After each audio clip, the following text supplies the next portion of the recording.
All right, we're live. This is it. It's official. Chuck, welcome to the show. Well, thanks for having me. It's an honor, man. Thank you for showing up in the midst of this polar vortex. I think it's -2 outside right now. It's a little warmer from where I came from, though. So Yeah, all right. Where were you just at? we just actually I was working and I got a call to get out of the cold and join the Fronius group with a bunch of influencers there and actually make some marks for a change and weld some stuff together. Very cool.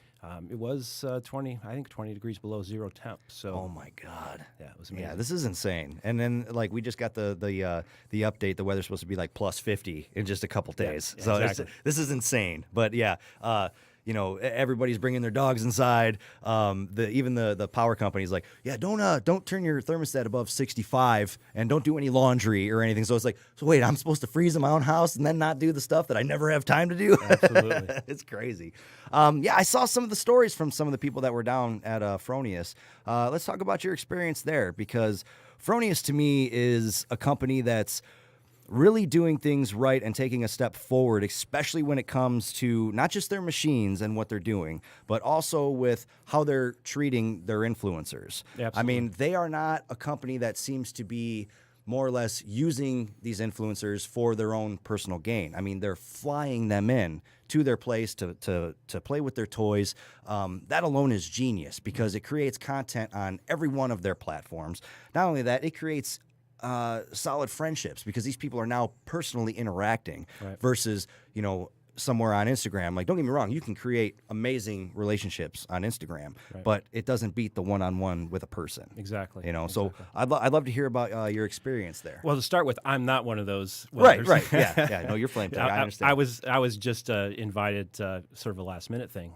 But to be around these people that have this talent was just amazing. And the company itself, the technology that they put in their equipment, it just blew me away. And that being said, not being a welder, I used to sell welding equipment, haven't picked up a rod in 10 years, and was actually able to lay a bead that was somewhat passable, a first try, off of 110 unit. And was really, really, really impressed with what they're doing there.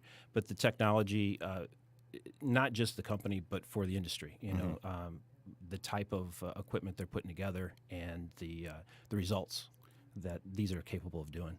Yeah, they really are. And I've had some people from Fronius, and I've talked to people from Fronius to really understand how these machines are basically computers that weld. Right. I mean, they really are. The whole foundation of that company is electrical engineering. I mean, that's what these people play in. That's wizardry to a lot of us. Right. And what they can create, I mean, we were looking at the videos where you're listening to an actual song as it's welding and still welding properly. That's amazing to me. I mean, is it useful? Yeah, but it's fun and it's cool that we can actually do it. Right. Well, the background that they come from, surprisingly enough, hearing their story was battery chargers. Their founder started with a battery charger. Fronius being very adapted to robotics and automation for many years, and they're taking all that technology and applying it to a sort of a handheld situation. Oh, yeah. So let's, I want to put a pin in that. We're going to come back to that, but I want to talk about you and Flame Tech and how you got involved with the company and what is it that Flame Tech does for those that may be unfamiliar. Well, Flame Tech is a manufacturer of oxy-fuel cutting and heating equipment. Been in the business since 1980. A long time. A lot of people think we're just coming around, but we have been around for quite a while. I was introduced to Flame Tech back in the early 90s while I was with a distributor and sold their product mainly to the steel mills for heavy cutting, steel production, that sort of thing. Okay. Left the distributor after 10 years, went to work for Thermodyne for a while, and then reached out, Flame Tech reached out to me and said, hey, you really fit who we're looking for, and went and talked to them, sort of caught up with old friends, and that's history. Been there 13 years. The cool thing that I like about your job, at least from an outsider perspective, is that you are still entrenched in the welding industry. Right. But you're almost on that other side where, I mean, you're traveling, you're talking to everybody at different parts of the country, finding out what people like, getting customer one-on-one, and that's something that I think is extremely, I don't want to say rare with a company, but it really is to have that personal of a touch. Right. You know what I mean? Our approach is we'd have manufacturer reps. They don't work directly for us. You know, they handle multiple lines. We have over 25 people out there hitting the distributors, you know, talking products and whatnot. Then that's where I come in. I come behind them, support them, but then I travel and then work with end users directly, distributors directly, and just get that message out there. And you do get a little bit more personal involvement with them that way. I recently, I don't know if you've seen my posts for this past into this past summer, went on a 10,000-mile trip, 7 weeks out west. Wow. The only state I did not touch was Utah. Was really exciting about it was along the way, letting people know where I'm at, what I'm doing, and getting phone calls saying, hey, I'm just down the road. You know, let's meet in the parking lot. Let's open the truck up and take a look at all the equipment. And was able to really meet some people that follow us on Instagram that normally would not have. And these aren't big guys. You know, these are little guys, have their own business or work in shops. And to have that contact, like you said, it's not something that everyone has an opportunity to do. Right, and social media really has changed the game on that, honestly. Right. You know, in my own experience, when I went to Atlanta for FabTech, on the way down and on the way back, you know, everybody that was located in that direction was like, hey, stop by, you know, let's have a beer, we'll talk, I'll show you the shop, blah, blah, blah. You know, that wouldn't exist without, you know, the Instagram community / social media community. You know, it really is amazing. Right. Since, you know, we got to first meet face-to-face at FabTech, and a lot of your product I've seen put in automation. I'd like to kind of get your take on where do you see the industry going with, you know, the ever-growing popularity of automation? Right. Where do you think welding industry is headed in the next 10 years? Well, the applications that I've been working on as far as the automation side is mainly for personal safety, is to get that guy out of harm's way. You know, you've seen some of the pictures. We're cutting these huge steel coils up. There's metal flying everywhere. Yeah. Get that guy out of harm's way, increase production a little bit, but mainly it's a lot about safety. As far as where it's going to, who knows? You know, there's a lot of smart engineers out there that are coming up with different applications, and you're trying to apply something to it that may not be as far out in the future. Right. And why I bring that up is one of my latest projects was putting up a cutting torch on a robot. Never in my career would I ever thought we were going to put a cutting torch on a robot. Did an amazing job. And again, the main purpose was to get that guy away from that 1,600-degree plate rather than cutting it by hand and, you know, have this workhorse go out there and do it. Right. So versus the guy standing so close, now he can operate the machine that does the work for him. I think that's a huge thing to shine some light on, because I talk to a lot of guys that are like, you know, even some sales reps for certain companies that are like, the whole industry is going to be automated in the next 10 years. You know, welding isn't going to be the same. And you know, to a point, they are correct. But now it's at the point where it falls on the welder to where we need to adapt and overcome. Not to be scared of technology, but more or less embrace it and get ready for it and up your training, because I liken it to, you know, the guy that made wagon wheels when the car was invented. You know, he had to figure out how to adapt pretty quick. Otherwise, he had a very niche antique market and probably wasn't making the money he was, you know, used to. Now, with the rise of that kind of stuff, you know, being a welder goes far past just putting your hood down and burning some rod anymore. You know, if you're looking to actually have that job security and constantly looking to get those jobs that are going to be paying you more and break out of that, especially around here, I mean, it's horrible. I mean, they want experienced welders for 15, 16 an hour around here and show up with a whole toolbox full of tools and be able to do everything. And, you know, then they're wondering why they can't get people.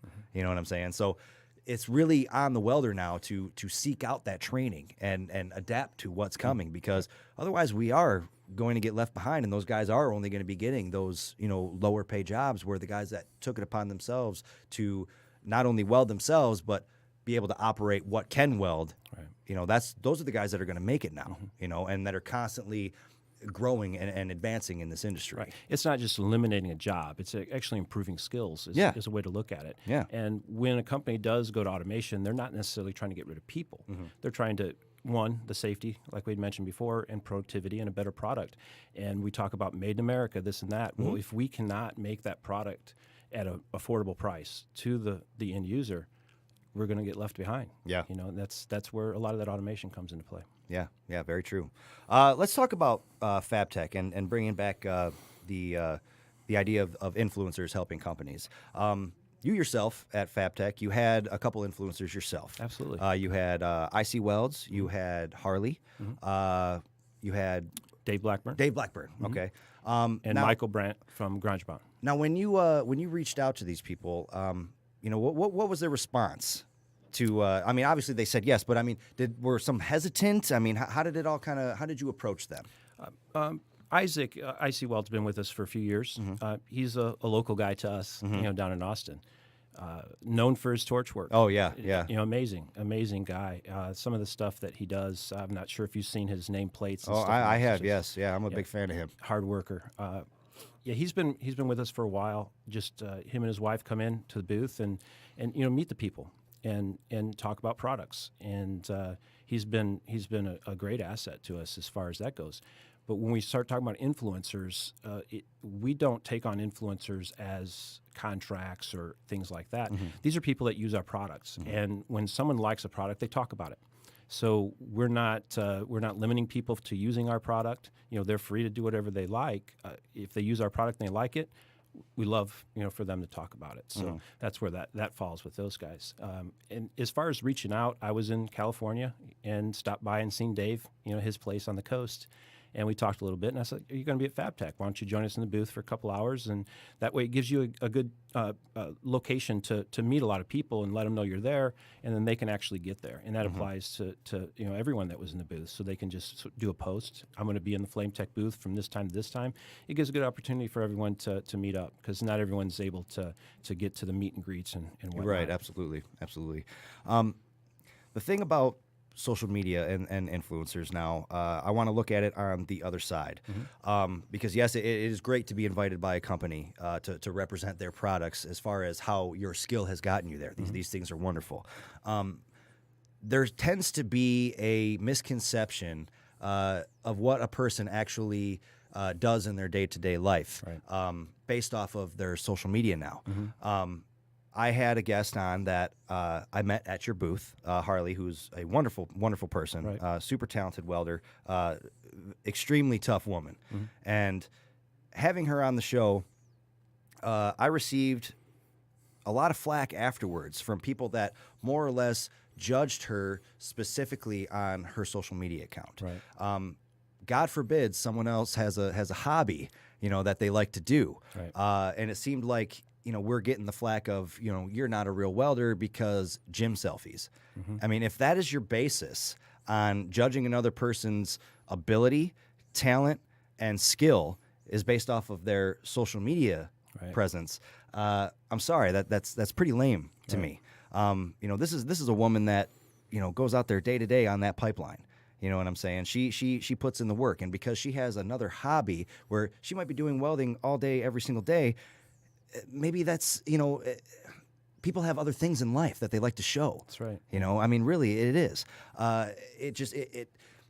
My point is that there seems to be this narrow look that whatever your social media account is what people are in real life. And I think that people, especially in this, and yes, it is still all very new, but now we really need to kind of take a step back and look at who people are in general. This social media accounts, I don't care if you're welding soccer balls together or if you're, in a gym selfie. None of that proves to me that you're a real welder. That just shows you have talent in one aspect or another. Until I meet you face to face and we talk or talk over the phone or on this podcast or whatever, that's when you really get to know who people are. And that's kind of what I'm trying to do, at least with this, is, not everybody is their social media account. People have, real stories. They have, real day-to-day things that they're doing that are not welding related, and that's what makes everything real. You can only talk about welding for so long.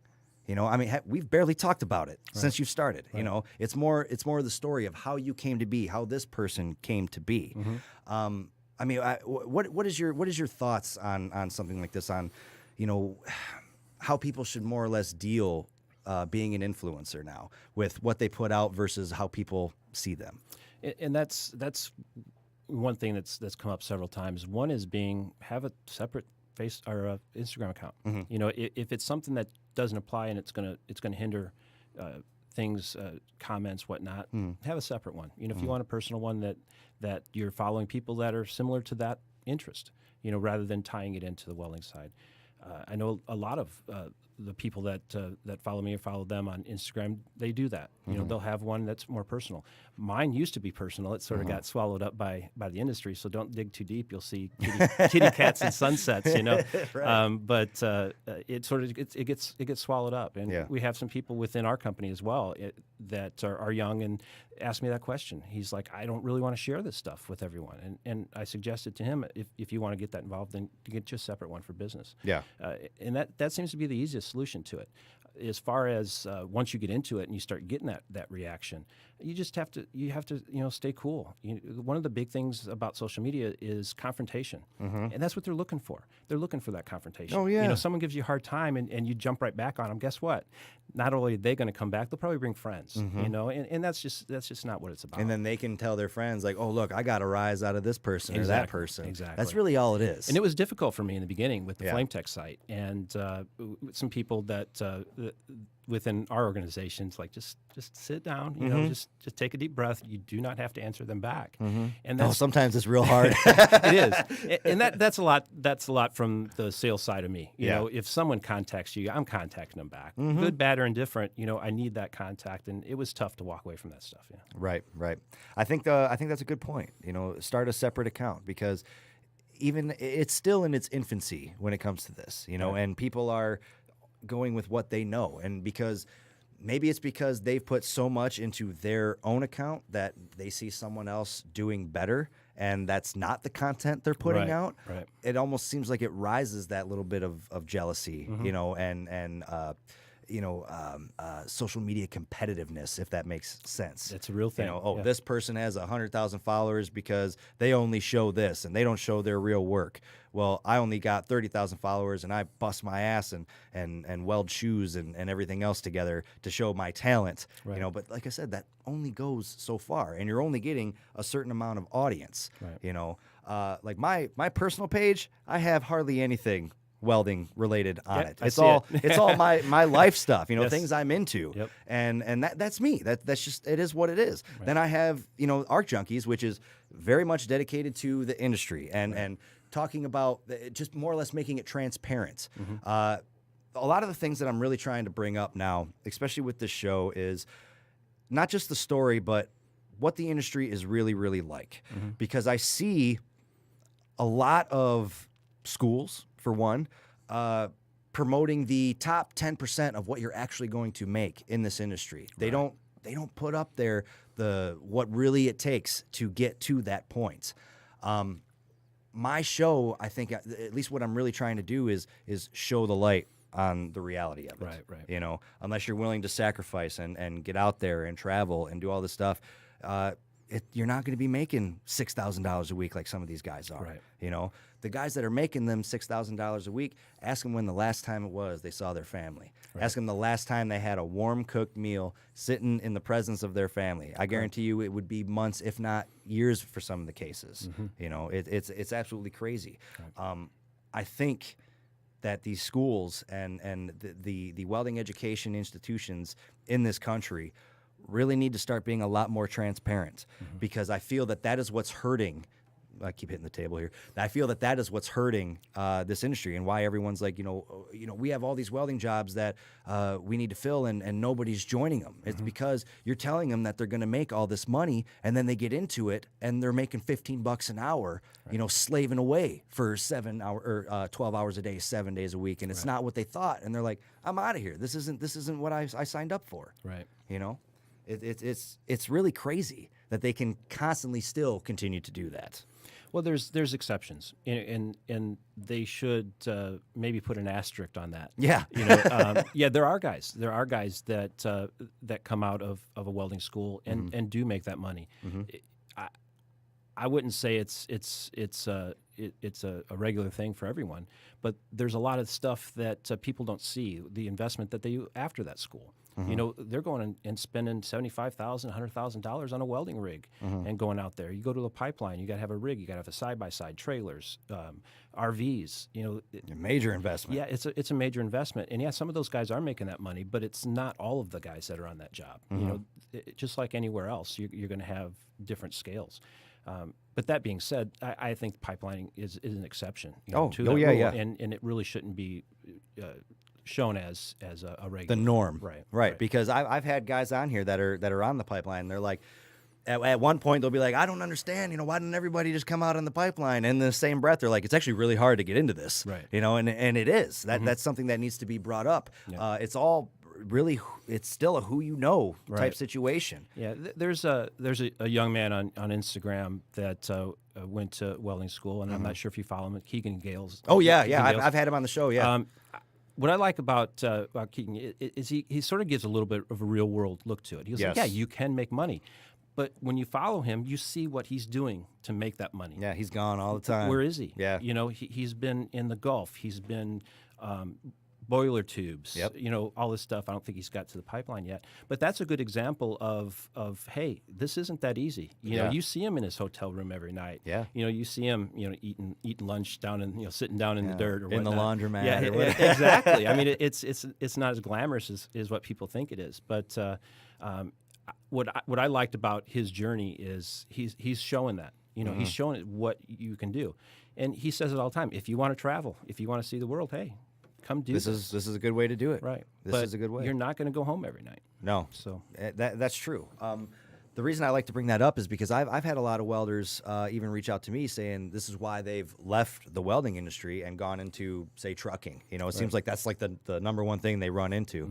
And don't get me wrong, even while I've had this show, I've come into that where I'm like, maybe I might need to make the jump because it's just it's not happening here. You know, but it's very situational, and it is like if you really want it, you can get it. You just have to constantly search for it. And yes, you might have to eat shit day after day before it actually hits, but eventually it will. Right. If you're out there looking for it, it will find you. Right. It just may take longer than you actually, you know, hope for or wish for. Right, exactly. So stick to it is what I'm saying. Stick with it. Right. You know, we need the good welders. The good jobs are out there. You just have to constantly be searching for it. You know, loyalty is to the highest bidder in this business, especially when you're burning rod. Right. You know, who's going to pay you the most, who's going to give you the benefits, who's going to do all this stuff. That's where you need to be looking. you know, the other thing to keep in mind too is it's like any other job. You know, there is a price to pay. Yes. When I say price to pay, it's experience. Yes. It's going in there and maybe taking that first job at $14 an hour. Yeah. You know, get those skills, show your worth, and work your way up. It may not be in that same company, Right. But when you take that experience somewhere else, and you can travel with it, you know, they can't take that away from you. So. A lot of it too is you know the actual personal sacrifice of, you know, you might get these $15, $16 an hour jobs, and then you get a job for $28 an hour, but you can't pass the drug test. Yeah. So what do? You know what I'm saying? Well, it's like, well, you weren't ready for this. Like your Exactly. skill might be there, but you as a person, unless you're willing to put that shit aside, straighten up, and make some money, you know, you're always going to be stuck in this one level. Right. I have a good friend that started in this business with me. We literally started the same day. Okay, he stayed in low level MIG automotive, and I kept climbing up the ladder. Now, I have a conversation with him just recently where he's like, man, I'm done with welding. You know, I can't ever get nowhere. I can't ever do this. And it's like, well, look at your everyday, day-to-day life. You drink every single night. You know, you're constantly doing something. You know, either you're smoking or you're doing something in your body. You're showing up to work drunk. You know, you're going to get that kind of job. You know, and it's, you have to, if you really want that next level, you have to take yourself up to that next level. You know. Right. It's a difference between a job and a career. Oh yeah, you know, a lot of those guys 100%. are looking for a job, but when you take pride in it, you know, and put the time in and the training, and really, it's pride in craftsmanship. Yes. And as I say that is these people that I was with this week, you know, the Instagram people, it's amazing, but that's what they're proud of. You know, they've worked their way up, and they all have stories. Oh yeah. And it's just amazing. They find it and they go for it. You know, they just they reach out and grab it and just go for it. Absolutely. Let's put some more focus on Flame Tech. Where are you heading after this? What's coming from Flame Tech? What can we expect from us? We're primarily based in oxyfuel, and there's been pressure over the years to vary from that. You know, it as being a supplier, saying, well, if we can do this, let's do that. One thing that we always come back to is let's focus. You know, just keep it focused on oxyfuel, whether it's cutting or heating. That's a process that's been around forever. Oh yeah. One thing that people always say, well, this is going to be replaced by plasma, and it's going to be replaced by water jets and lasers. But everything tends to come back because there's always been applications where it settles back in. There's an extreme need for it. Exactly. Absolutely. It's not going away. So our look on that is we're going to supply a product that is affordable, but the quality is going to be as good as anything that else is out there. The other thing that we focus on, because we can't reinvent it, it's oxyfuel cutting, it's heating. We will come up with different ways to do it better, work smarter, not harder situation, like with our Easy Cut. I'm sure you've seen that all over Instagram. It's a cutting guide. It allows you to cut straight, cut bevels. It's non-motorized. It just sort of regulates your speed, does an outstanding job. Things like that is what sets us apart. You know, coming up with an exothermic adapter so you can run exothermic burning bars in a cutting torch. Take your cutting tip out, put the adapter in. All of a sudden, you're piercing through pins on heavy equipment. You can cut through concrete alloys where you can't do it with a torch. Gets you out of a bind in a situation. Works really well for service trucks. You know, things like that. You know, if you can't come out with something totally different, just make what you have a little bit better or a little bit more user friendly. The other is products, cutting tips and heating tips, for example. We have over 3,000 part numbers.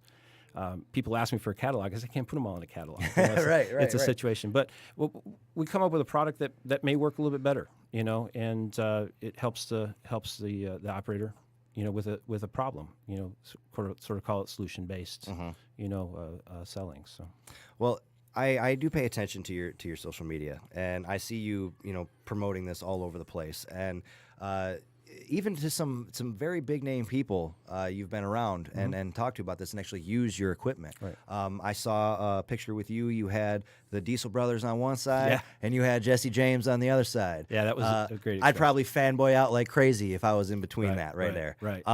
What I mean, are these guys that use your product? Have they given you any reviews on them? Oh, yes and no.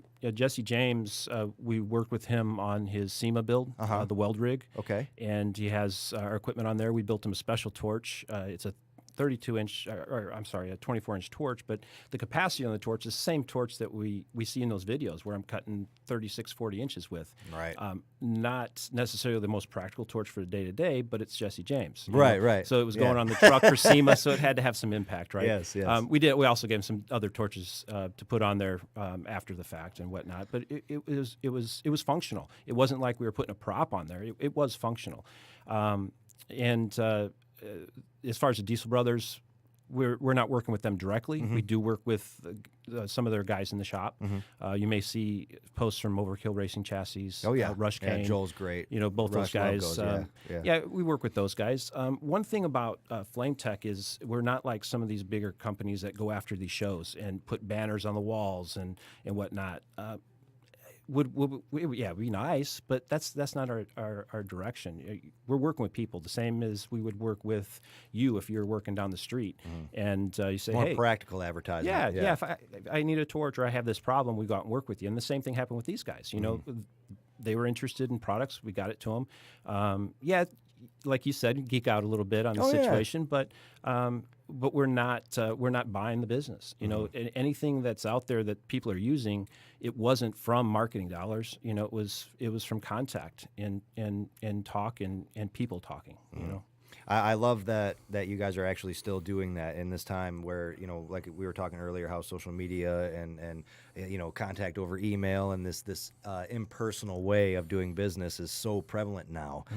You know, you're still out there, you know, shaking everybody's hand, showing them one-on-one how this is, giving it that real old school personal feel.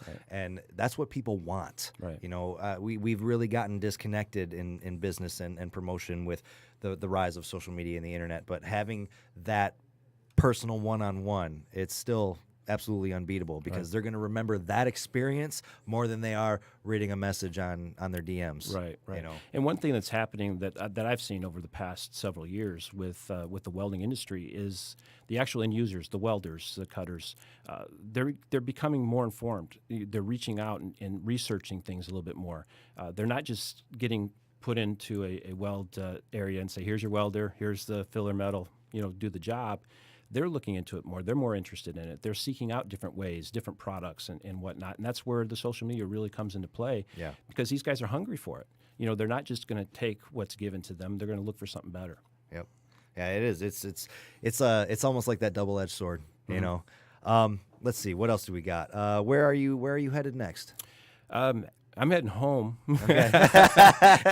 I'm heading home south, get out of the cold a little bit. But next week I'll be in a couple steel mills down south, and then headed up to a corporate meeting with a distributor in Illinois. So that sort of shows the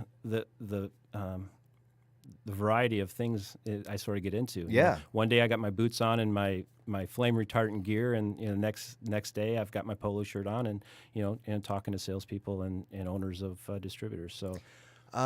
For maybe someone that's hearing this, okay, they might think you have the absolute dream job. Yeah, a lot of people industry. tell me that, and I was like, well.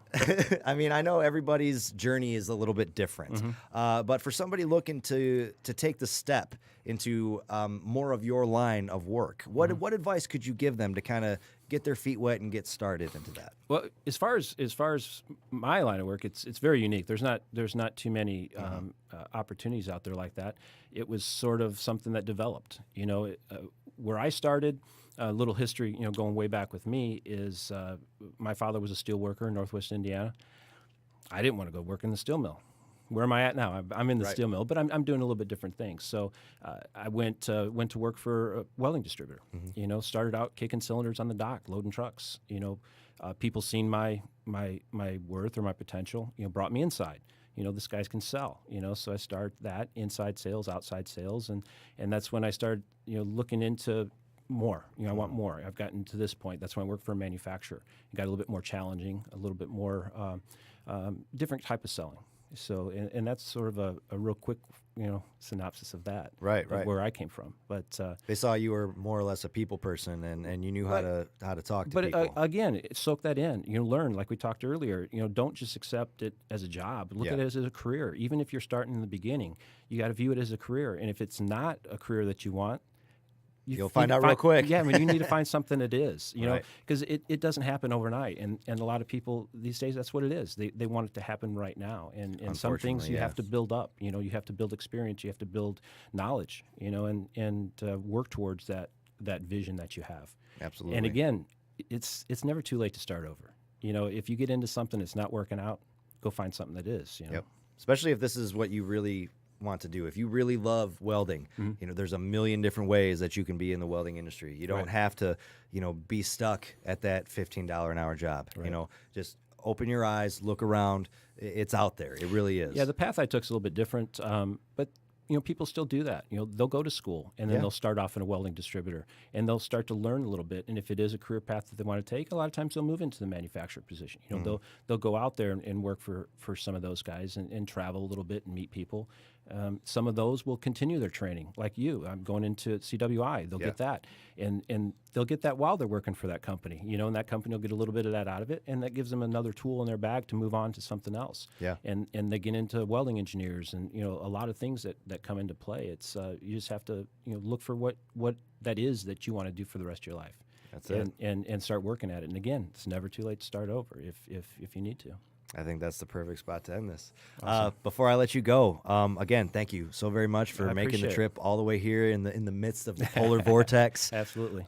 Where can people find you on Instagram, and where can people find your company? Well, the company Flame Tech is FlameTech_Scorpion, and then myself is Lucky_Chucky. There you go. A name that's stuck with me for quite a while. Obviously, that wasn't a job. Instagram when it started. So. Right on. Chuck, thank you very much again, man. I really appreciate it. And that's it for this week, ladies and gentlemen. Until next time, work safe and weld hard.